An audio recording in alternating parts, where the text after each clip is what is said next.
Hi, welcome back to my channel. Today we're going to be changing the front brake pads on a 1999 Infiniti QX4. So, changed the brakes on this a number of times.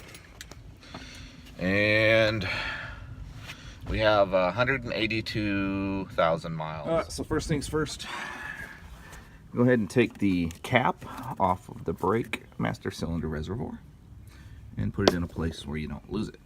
Next, make sure your parking brake is set. Make sure you have your back wheels blocked if you're on an incline like I am. Go ahead and lift one side up with the jack.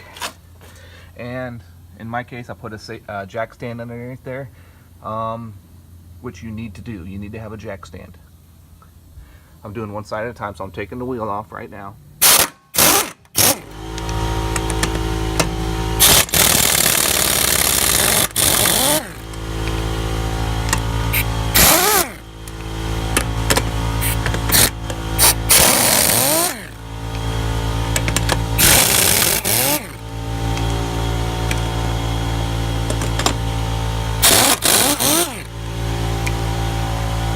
I had to loosen those up before I jacked it up. I just broke them loose, and then I finished them off with my impact. So we're going to take this complete assembly off to access our brake pads, and it's held in there by two pins or screws. We're using a 15mm open end, closed end wrench.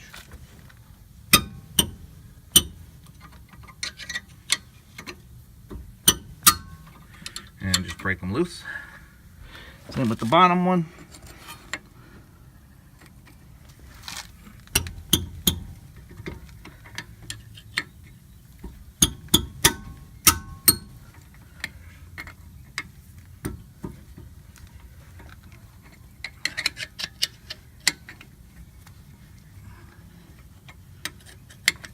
And go ahead and take them off.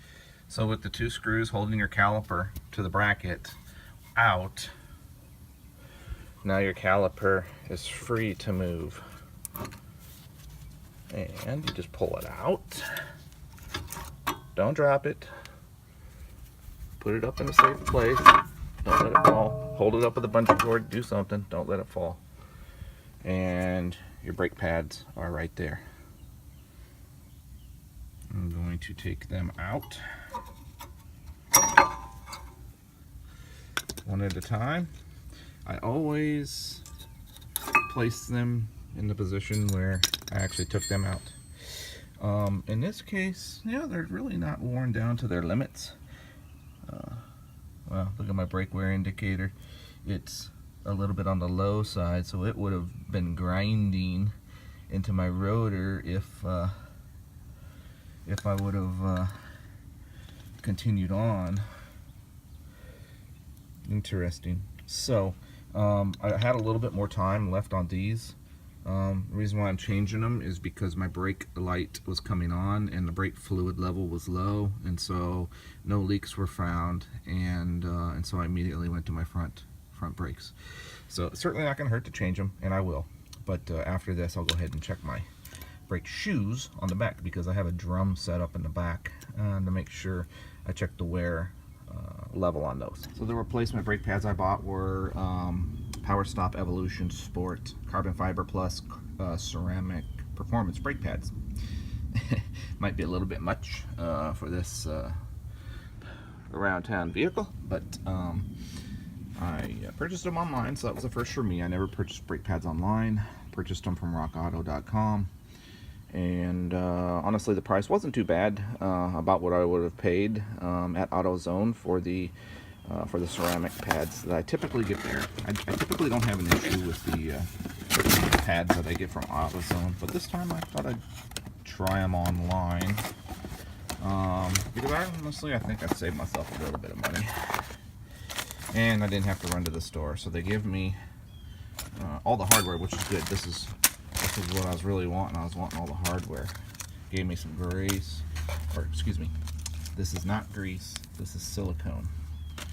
And the actual brake pads themselves. Nicely packaged wear indicators. Alright, it's Christmas time. So take a look at the wear indicators on these. Notice how the indicator is a little bit farther up so that you don't go all the way down to the metal when you start hearing the screeching, versus my old pads. The old pads, look at that, that's ridiculous. It's almost like they were bent or something. I'm gonna start by taking my old clips out.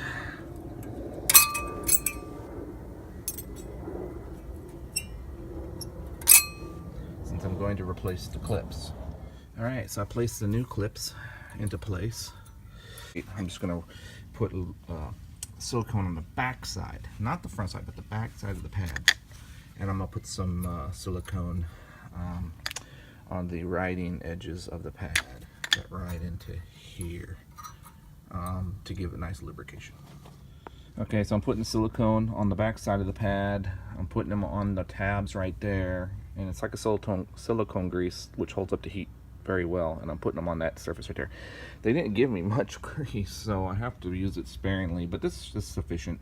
I typically don't have any issues with this car with the chattering brakes or sticking of the pads. So with the new clips, grease prepared on the surfaces needed, we'll be in good shape.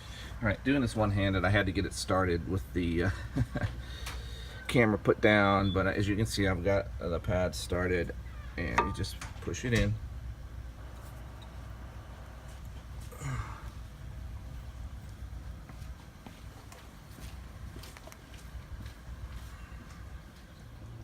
So before we put the caliper back on, you can see these pistons have extended due to the wear of our last brake pads, which is where most of the fluid has gone to.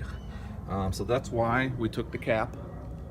We took the cap off, because we're going to be squeezing these in using a C-clamp. And what I typically do, I just use one of the old brake pads, just kind of stick it in there.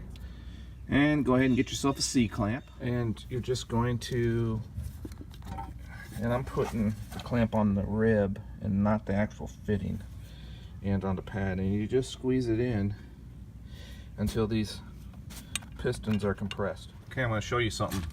It's the first time I've seen this. And I have brake fluid coming through the seals of my caliper.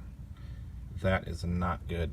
So I am going to change my caliper. I'm going to get both. I am done with this job until I get this replaced. Be right back. Okay, my pads are into place. As you can see, I put the silicone lubricant on the back sides of the pads. The front side that makes contact with the rotor, you leave dry. And also put a little bit of silicone lubricant into these moving pieces, slots right here, because the pads over time will move inward. Next, you want to just go ahead and slide this into place, and then put those two bolts that you moved earlier back into place. All right, caliper, bracket, brake pads, all hardware into place. Okay, so I finished up the other side, but I'm going to continue my brake pad replacement video from my passenger side, because when I left off on it, you could see that the caliper was sitting there and it had leakiness around it. So I did have to go to the store and buy the complete assemblies, because that was most cost effective. So so just kind of to explain, you had seen that the brake pads were already in place. So in your case, if you don't have to change the caliper, which in most cases you don't, you just take that caliper and you position it back into place after you've compressed the pistons, as we did, and then it'll squish right into place. And then you put these screws back on and tighten them up, and hey, that's all it takes for changing the brake pads. And then of course afterwards, you'll want to get inside your vehicle and you want to push down on your brake pedal, and that what it does is it just squeezes your calipers out and squeezes the pads into the rotor in position. And then you want to go and check your brake fluid level, and just make sure it's more towards the top. Put your cap, you put the cap back on your reservoir over there, and that's pretty much it for changing brake pads.